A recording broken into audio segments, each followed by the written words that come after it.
Bem-vindos, então, quando Jesus é o centro de tudo. Em João capítulo 14, verso 6, o próprio Senhor Jesus nos disse: Eu sou o caminho, a verdade e a vida. Ninguém vem ao Pai a não ser por mim. Vamos declarar isso tudo juntos nesta noite bem forte. Vamos lá? Eu sou o caminho, a verdade e a vida. Ninguém vem ao Pai senão por mim. Da onde Jesus tirou estas palavras? No Velho Testamento, o Pai se apresentou como eu sou. O nome de Yahvé, de Deus, é o grande eu sou. Então ele, como filho, aprendeu do seu pai que o seu pai é o eu sou. E ele, então, tinha convicções profundas. Ele sabia quem ele era. Ele não estava aqui na terra perdido, ele tinha uma identidade. Então, ele, de forma direta e conclusiva, se apresenta ao mundo: eu sou o caminho. Então, qualquer caminho sem Jesus é descaminho. No mundo tem muitos caminhos, mas só Jesus é o caminho. Só Jesus é a verdade. Neste mundo tem tantas verdades. Verdades que são ditas em seu nome, mas que não é verdade vinda de Jesus. Tem verdade na justiça, que é inverdade. Tem verdade na política, que são mentiras. Mas Jesus diz: eu sou a verdade. E ele diz: eu sou a vida. Não uma vida efêmera, não uma vida simplesmente biológica, mas uma vida zoe, uma vida plena. Então Jesus, com muita identidade, neste livro aqui, no Velho e no Novo Testamento, se você ler e procurar com muita tranquilidade, você vai ver em todos os livros Jesus. A Bíblia aponta para Jesus, os 39 do Velho, os 27 do Novo, principalmente os 4 evangelhos, é Jesus, o caminho, a verdade e a vida. Nele está a vida que os homens precisam. Então, queridos, parece algo tão simples que, às vezes, parece que não precisamos refletir, mas eu estou persuadido que no meio de tantas heresias desse tempo presente, no meio de tanto evangelho líquido e pregação coach, no meio de tantas disputas e de tantas controvérsias religiosas, mais do que nunca, crer em Jesus, se alimentar da palavra com Jesus no centro e colocar Jesus no centro da nossa vida, da nossa fé, da nossa adoração, da nossa vida cristã é, sem dúvida, fundamental.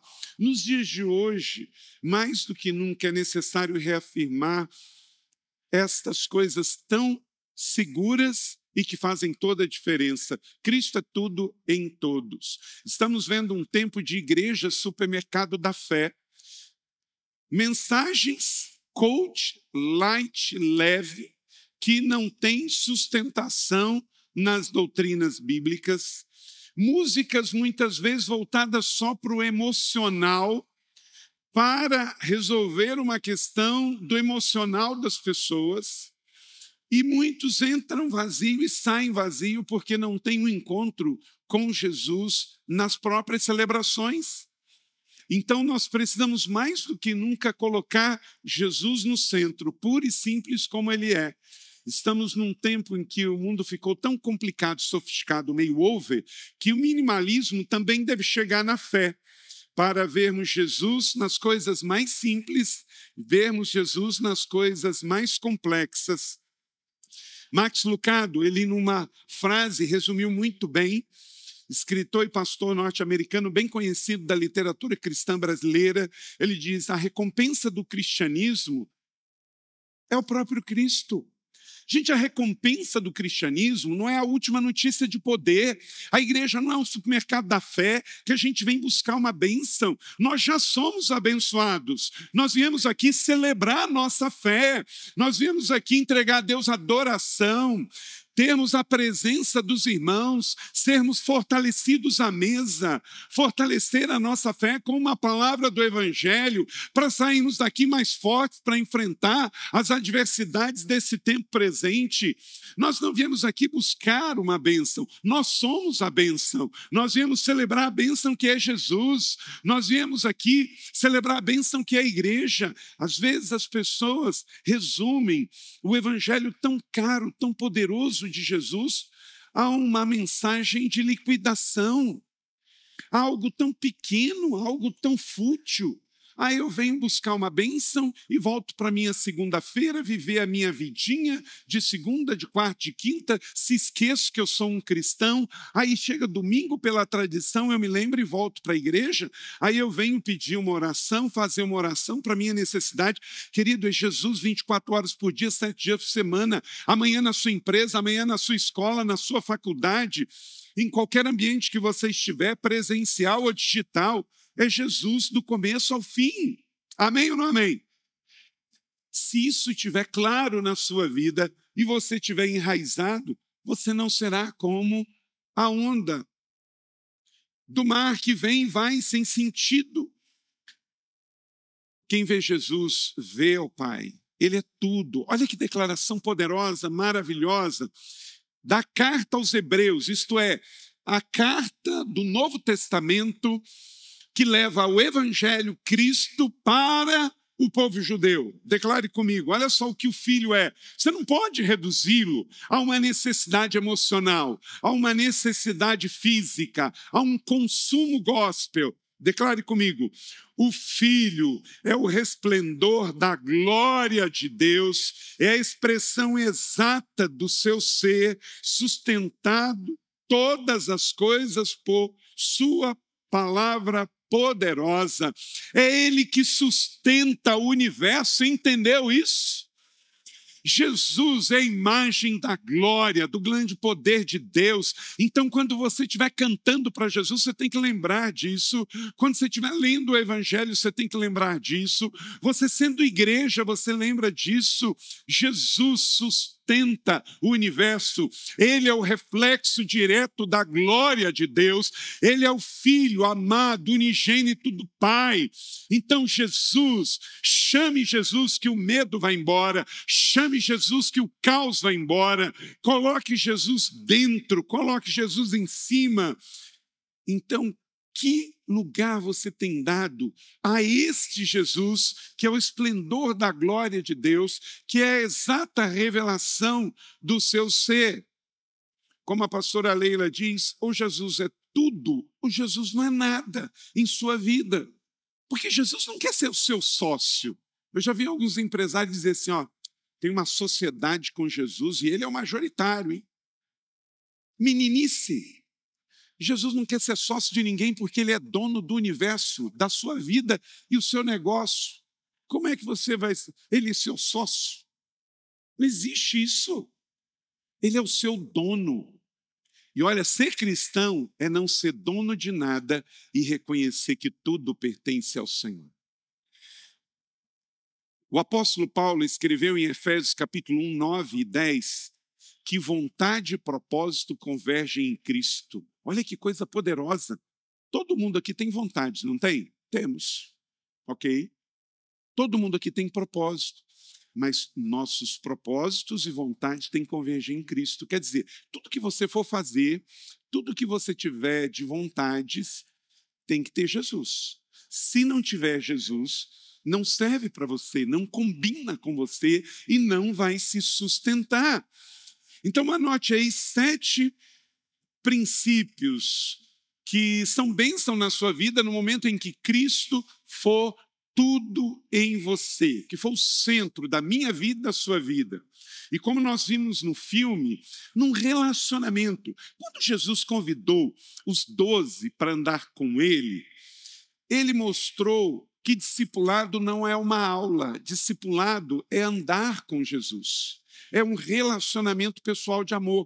Então, eu e você não vamos ficar com uma lista de coisas e quando a gente tiver uma necessidade, apertar o calo, a gente vai pegar e Jesus, abençoa esse plano meu, essa ideia minha, esse projeto meu.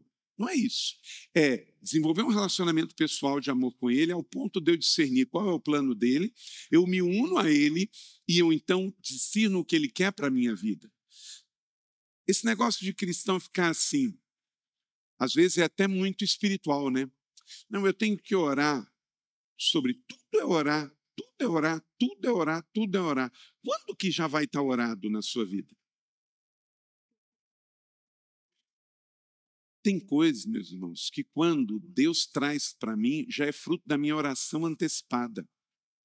Crente que só vai orar no futuro está atrasado na sua intimidade com Deus. Nós temos que ter um relacionamento tão intenso junto com Jesus, que quando acontece algo na vida, eu tenho intimidade com Ele para discernir se aquilo é para mim ou não é para mim. Eu nem preciso orar, porque eu ando com Jesus, eu converso com Jesus.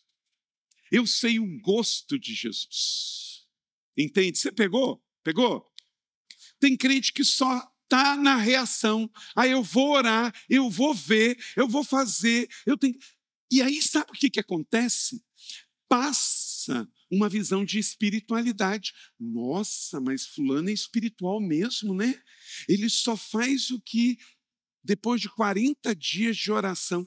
Estou dizendo para você que a gente, às vezes, tem dúvida numa questão e a gente precisa e deve orar. Eu faço isso. No meu devocional, a Trindade, tem coisas lá que eu só vou repetindo de um dia para o outro, porque eu ainda não discerni para tomar a decisão. Mas não é via de regra que tudo que chega na minha vida eu tenho que pedir para orar, porque eu oro todos os dias, e eu oro por coisas que ainda não aconteceram. E quando elas acontecem, por eu ter um relacionamento com o Senhor, com o Espírito Santo, eu consigo discernir, eu sei, eu ando com Jesus, eu ando com Deus. Eles não são desconhecidos para mim. Eu sei o que agrada o meu pai e o que não agrada o meu pai. É igual na família da gente. Quando você convive na casa dos seus pais, né, alguns aqui já cresceram, como eu, saímos da casa dos nossos pais, mas você viveu ali pelo menos uns 20 e poucos anos na casa dos seus pais, não foram? Você não aprendeu a discernir o que o seu pai e a sua mãe gostavam ou não gostavam? Às vezes acontecia a situação que você falava assim, ih, caramba, papai não vai gostar disso. Quem já passou por essa experiência? Gente, quando a gente fala de uma igreja família, é disso que nós estamos falando. É você ter um relacionamento familiar com Deus. Da mesma maneira que na sua família biológica, qualquer filho com um convívio com papai e mamãe vai crescendo e sabendo o que papai e mamãe gosta e o que não gosta. E filhos obedientes gostam de fazer o que papai e mamãe gostam, para honrar o pai e a mãe, não é isso? Então, na fé cristã também é assim. Como isso aqui não é uma instituição religiosa, isso aqui não é um supermercado da fé, isso aqui é uma igreja do Deus vivo, uma família espiritual. Nós temos um pai, não tem ninguém órfão aqui. Papai do céu está aqui conosco. Isso aqui é uma família de irmãos mais novos e irmãos mais velhos. Os mais novos honram os mais velhos promovem os mais novos, e assim a gente vive sem competição no bom relacionamento. Então, quando alguém faz alguma coisa que eu sei que papai está feliz, eu elogio, eu celebro, eu digo que bom. E quando alguém desta família, minhas ovelhas, fazem coisas que eu sei que papai não gosta, é minha função dizer, olha, nosso papai não vai ficar feliz com o que você está fazendo.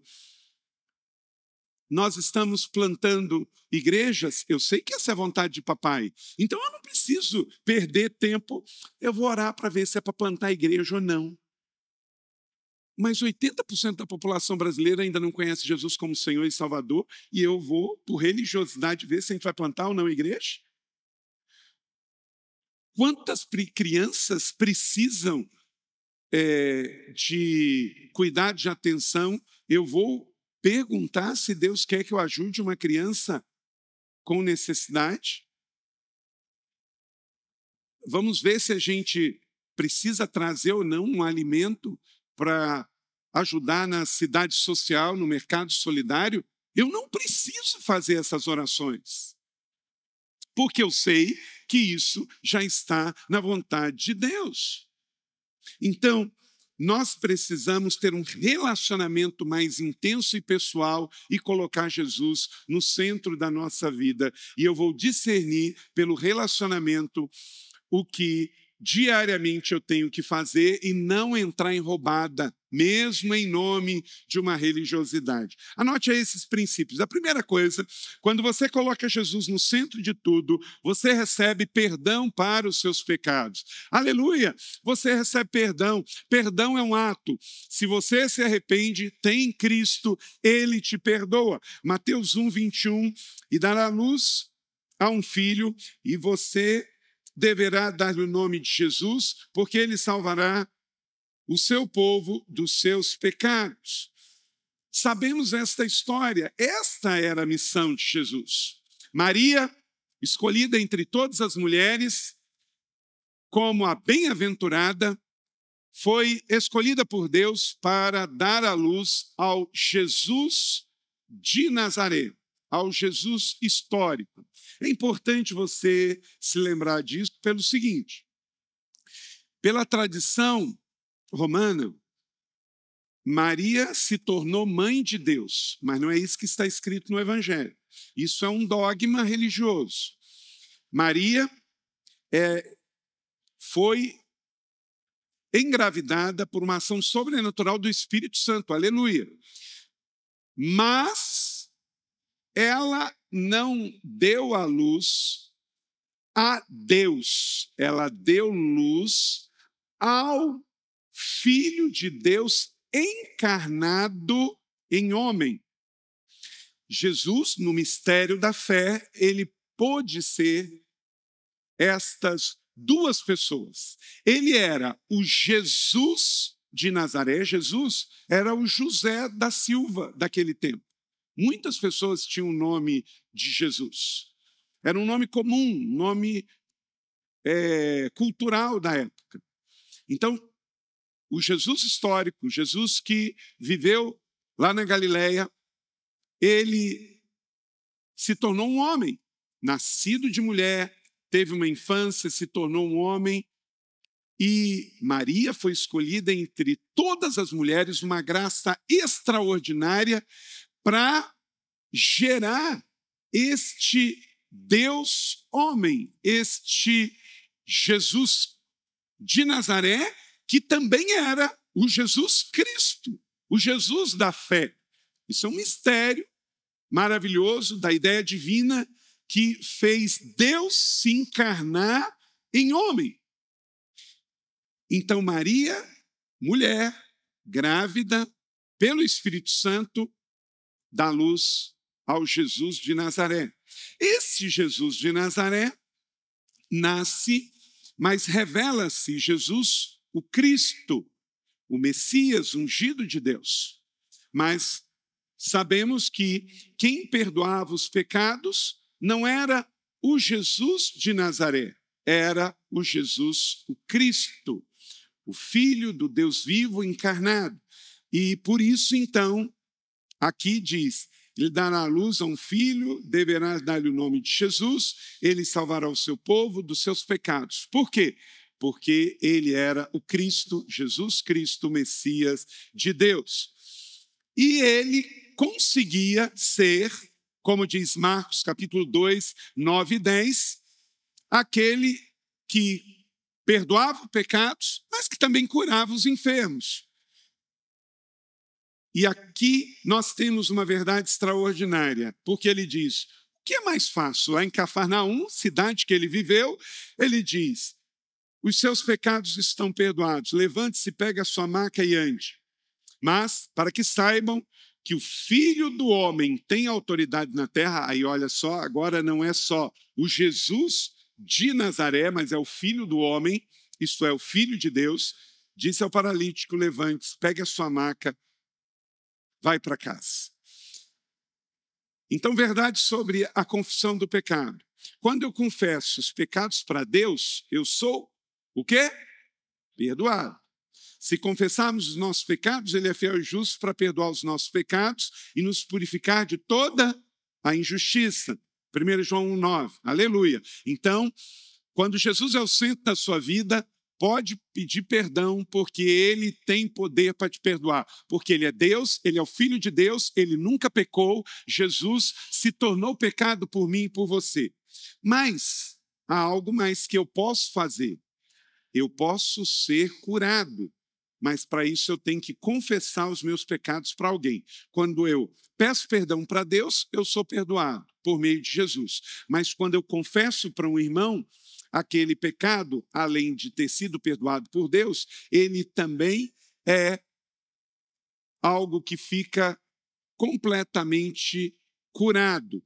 Portanto, confessem os seus pecados uns aos outros e orem uns pelos outros para serem curados. A oração do justo, ela é o quê? Poderosa e eficaz. Então, a igreja é importante sim. O que isso me ensina? Nesse primeiro ponto aqui, se eu quero que Jesus seja o centro da minha vida, eu recebo o benefício do perdão dos meus pecados. E em matéria de perdão, eu preciso de Deus, eu preciso de Jesus, porque só Ele perdoa, mas eu preciso, para minha cura e reabilitação, da vida comunitária, da igreja. Então, Cristo sim, igreja sim. Diga comigo, Cristo sim, igreja sim. Hoje, nesse tempo de tanta confusão, tem muita gente falando assim, porque está ferida, porque está amarga, está com problema. Estão dizendo Cristo sim, igreja não.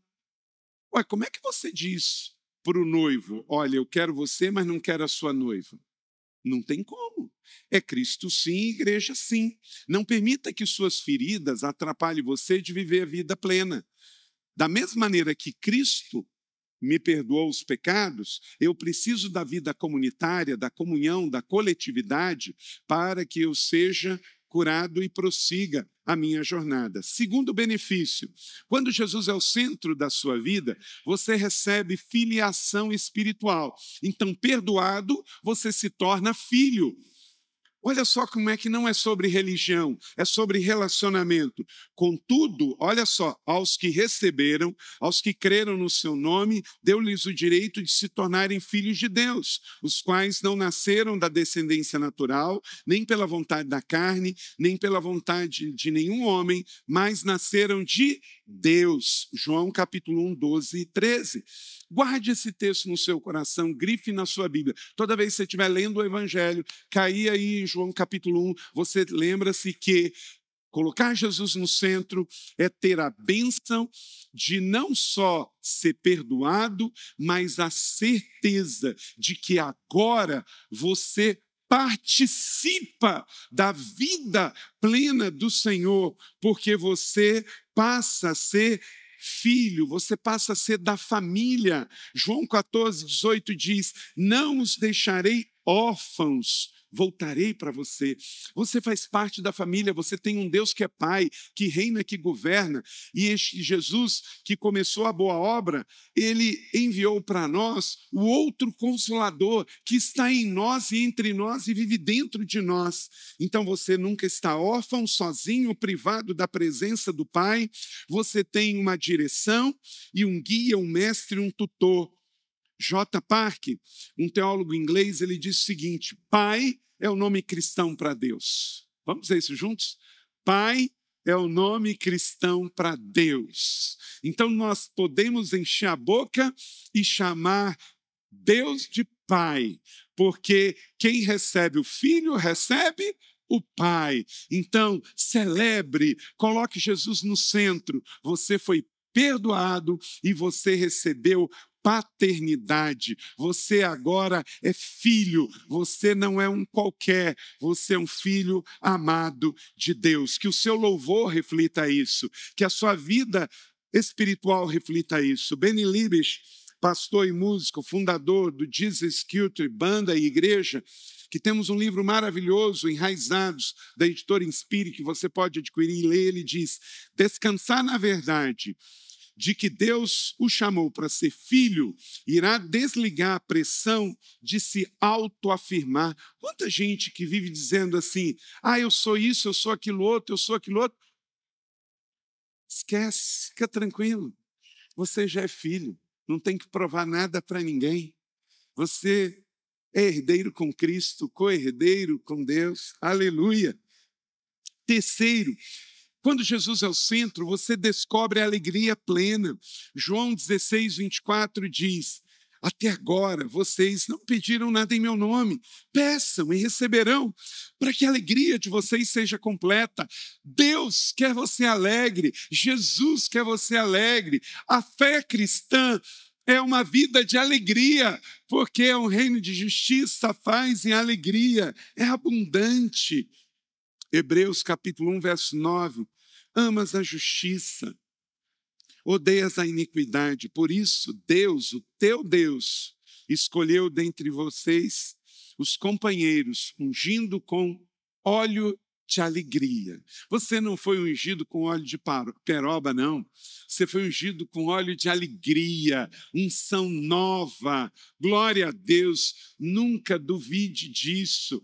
Lá no Salmo 56, diz que nós temos um Deus que recolhe do nosso rosto as nossas lágrimas, não é verdade? Está escrito no Salmo 56, que quando estamos tristes, quando estamos aflitos e preocupados, temos um Pai que vê, que se importa e por isso recolhe e coloca as lágrimas no odre. Opa, peraí, mas odre é para quê? É para colocar lágrima?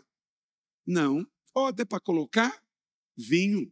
Mas sabe o que acontece? Quando você chora com o teu Deus Pai e com Jesus no centro, ele transforma as suas lágrimas em vinho. Isto é, a sua tristeza em alegria. Aleluia! Então, se você chora, tenha certeza, você chora com Jesus e ele está vendo, e o seu choro logo vai virar festa de alegria, porque o choro pode durar a noite inteira, mas a alegria vem pela manhã. Creia nisso, porque é do caráter de Deus abençoar. Com Jesus, recebemos esta vida extraordinária de alegria.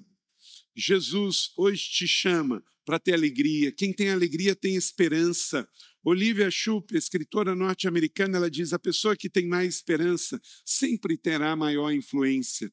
Então, não seja negativista, pessimista, tenha fé. Quem tem fé tem alegria, e quem tem alegria renova em Jesus sua esperança. Quarto, quando você coloca Jesus no centro da sua vida, você desfruta de paz interior. É um processo. Você é perdoado, você se torna filho, você recebe um batismo de alegria. Aí sabe o que você passa a ter aqui dentro? Paz.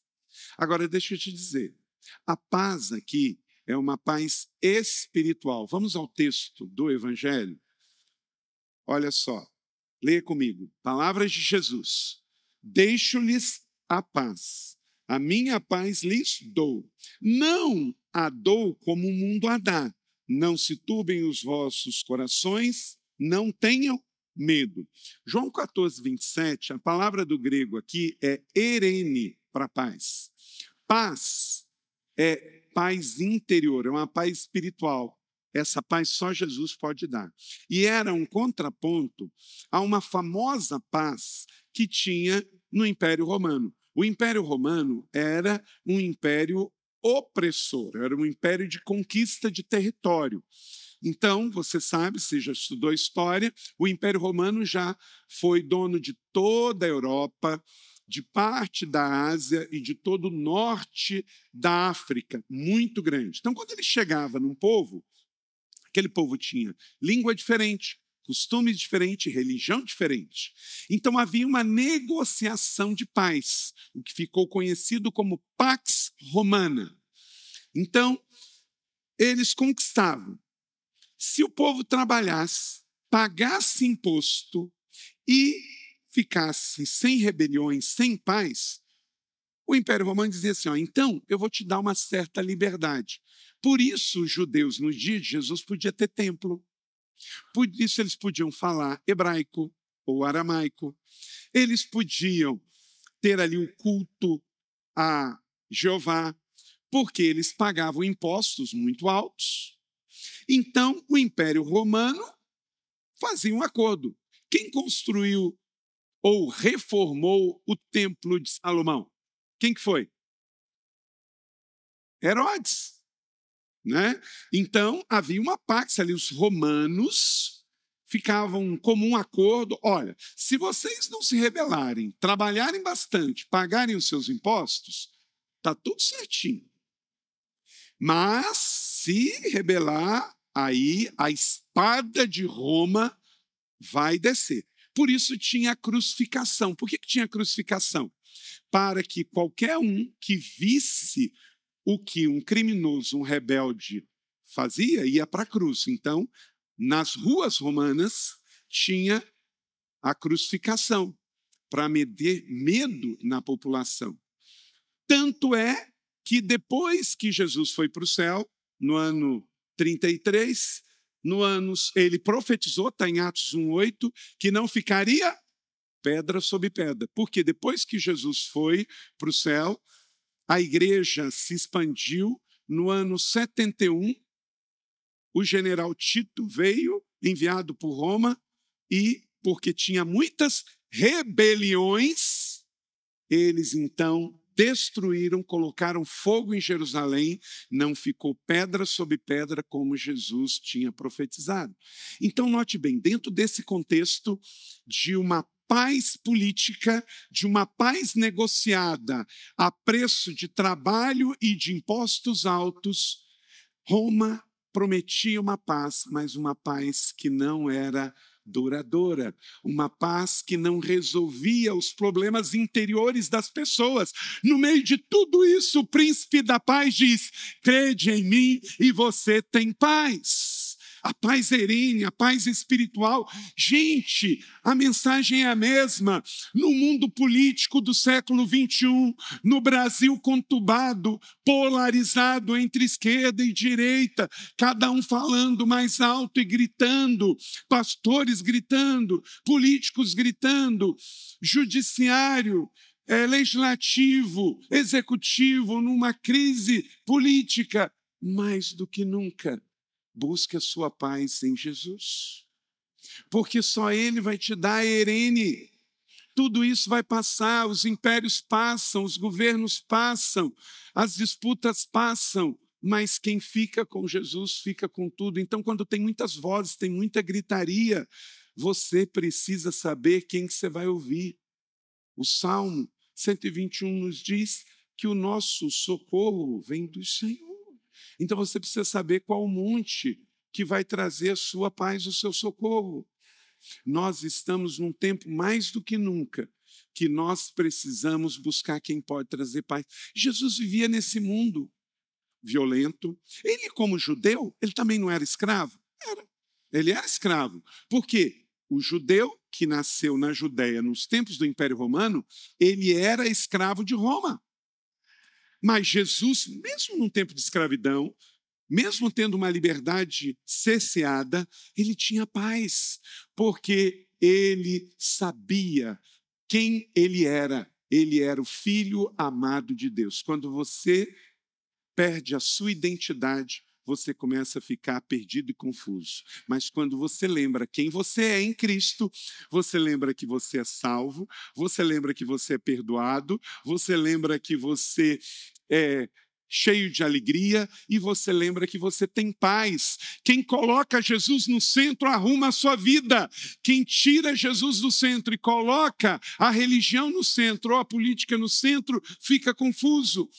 Então, como diz Augusto Cury, você não pode dar um cartão ilimitado para as suas emoções. Você não sabe o que vai acontecer? Você vai ficar devendo. Dê um cartão ilimitado para a sua fé, não para as suas emoções. Quem vive só com as emoções vai acabar cardíaco. Eu lhes disse estas coisas, para que em mim vocês tenham paz, tenham eirene. Neste mundo vocês terão aflições, disse Jesus, falando para mim e para você no século 21, hoje em São José dos Campos, São Paulo, Brasil, no mundo que estamos vivendo, esse mundo em convulsão, um mundo que volta a se aterrorizar com a situação do terrorismo global, com a volta do Talibã, com a volta da Al-Qaeda, com o receio de pegar um avião e ele explodir de novo, de homens-bombas. Deste mundo tereis tribulações, mas tem de bom ânimo, porque quem venceu, gente? Eu quero ouvir de novo. Quem venceu, igreja? Aleluia, é Jesus que venceu. Coloque Jesus no centro e como ele venceu, você vai vencer com ele. Quando Jesus é o centro de tudo em sua vida, quinto, você encontra proteção contra as trevas. O mundo jaz nas trevas. Falando novamente ao povo, Jesus disse, eu sou a luz do mundo. Quem me segue não andará em trevas, mas terá a luz do mundo. Aleluia! Você é farol, você é luz. Então, não precisa ter medo. Em 1 João 5,18, sabemos que todo aquele que é nascido de Deus não está no pecado. Aquele que nasceu de Deus protege e o maligno não o aflige. Você não precisa ter medo do diabo. Você está na luz. E quem está na luz, o diabo não atinge. Com Jesus recebemos autoridade diante do mal. Ele deu essa autoridade. Em Mateus 10:1, Jesus deu autoridade aos 12 e essa autoridade apostólica sobre todos nós aqui também. Por isso, Bill Johnson, pastor, líder da Bethel Church, que estará conosco esse ano aqui na Igreja da Cidade em outubro. Vamos juntos celebrar esse momento tão importante, porque certamente vamos receber através desse homem que honramos tanto. Ele disse, não posso me dar o luxo de ficar impressionado pelo diabo. Tem muita gente que vive impressionado, porque o diabo grita, o diabo sapateia, o diabo oprime.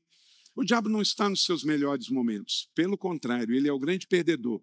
E ele sabe que na ampulheta do Kairós de Deus, o tempo dele está se esgotando. Breve Jesus virá e voltará. Então não tenha medo. Aleluia. Sexto, quando Jesus é o centro, querida família, igreja da cidade, irmãos e irmãs, amigos, você recebe descanso. Você sabia que o pecado cansa, mas Jesus descansa? Você pode dizer isso comigo? O pecado cansa, mas Jesus descansa. Filipenses 4:7, a paz de Deus que excede todo o entendimento, toda a compreensão, guardará o seu coração e a sua mente em Cristo Jesus. Jesus, ele é a paz e por isso ele pode descansar você. Na Bíblia, a mensagem, a palavra-se de Eugene Peterson, de Mateus capítulo 11, verso 28 a 30, ficou maravilhosa. Olha esse texto, vou ler com você. Vocês estão cansados, enfadigados de religião? Venham a mim, andem comigo, irão recuperar a vida. Eu vou ensiná-los a ter descanso verdadeiro. Caminhem e trabalhem comigo, observem o que eu faço, aprendam os ritmos livres da graça. Não vou impor a vocês nada que seja muito pesado e complicado demais. Sejam meus companheiros e aprenderão a viver em liberdade e leveza. Uau! Jesus, é isso, ele é esta paz, e ele traz para nós esta leveza de todos que decidem andar com ele, vão andar em relacionamento e não em peso, fardo de doutrinas, de dogmas. Max Lucado também diz, não é a ausência de tempestades que nos distingue. Por quê? Neste mundo tereis aflições. A questão é só quando ela vem e quando ela passa. Tempestades estão aí. E sim, quem descobrimos na tempestade? E o povo da igreja da cidade descobriu, sabe o quê? Um Cristo em meio a tempestades que ele é imperturbado. Aleluia! Que eu e você possamos sair daqui para viver Jesus no centro. E aí não há barulho do mundo que vai nos perdoar. A tempestade está caindo, mas nós vamos estar como Jesus em profunda paz interior, cheios de alegria, perdoados, salvos, filhos, então seremos imperturbáveis. Aleluia! Porque maior que está em nós do que o que está no mundo. Nós somos aqueles que já descobriram isso. Aleluia! Cristãos podem ter cicatriz, mas não feridas abertas. Tempestades passam, mas a paz fica. E sétimo e último, quando eu coloco Jesus no centro de tudo na minha vida, quando você faz isso, sabe o que acontece? Você conhece a real prosperidade. Filipenses 4:19, na Bíblia, na linguagem de hoje, diz assim: e o meu Deus, de acordo com a sua gloriosa riqueza, que Ele tem para oferecer por meio de Cristo Jesus, lhes dará tudo o que precisamos. Você confia nessa palavra? Ah, eu confio. Deus não é patrocinador da minha miséria, Ele não fica feliz com a minha miséria, Ele é um Deus de abundância, um Pai, e por isso, com Ele e tendo Jesus no centro, eu não sou apenas rico, eu sou próspero, que é diferente. Muito mais do que riqueza material, Paulo diz que eu fui enriquecido em tudo. Por isso, por estar próspero, eu sei rejeitar aqueles que vêm trazer proposta de enriquecimento mágico. Não existe possibilidade de um cristão que colocou Jesus no centro cair nos golpes de pirâmide. Esta semana foi notícia para todo o país, Cabo Frio, cidade linda do litoral norte fluminense. Eu nasci lá pertinho, em Macaé. Olha a notícia sobre Cabo Frio. Bitcoin hoje. Empresa investigada por esquema de pirâmide de criptomoedas em Cabo Frio. Olha como é que a linda cidade de Cabo Frio agora ficou conhecida. Novo Egito. Sabe por quê? É pirâmide para todo lado.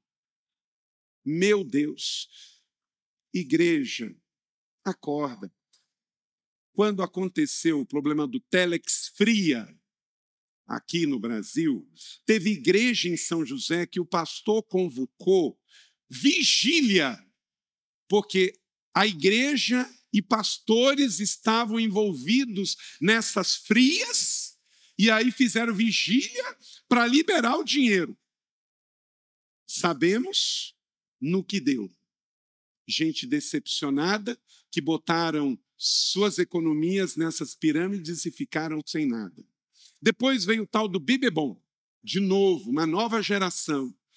Depois, golpes de mercado financeiro. O diabo continua o mesmo. Ele continua seduzindo crente que quer ficar rico com mágica. Não, podem aplicar 4% ao mês. Pirâmide, você sabe como é que é, né? Não tem referência na Bíblia de pirâmide. Inca, Maia, Azteca, egípcio, pirâmides são túmulos. Bom para quem está em cima, péssimo quem está na base. Meu irmão, se livra disso.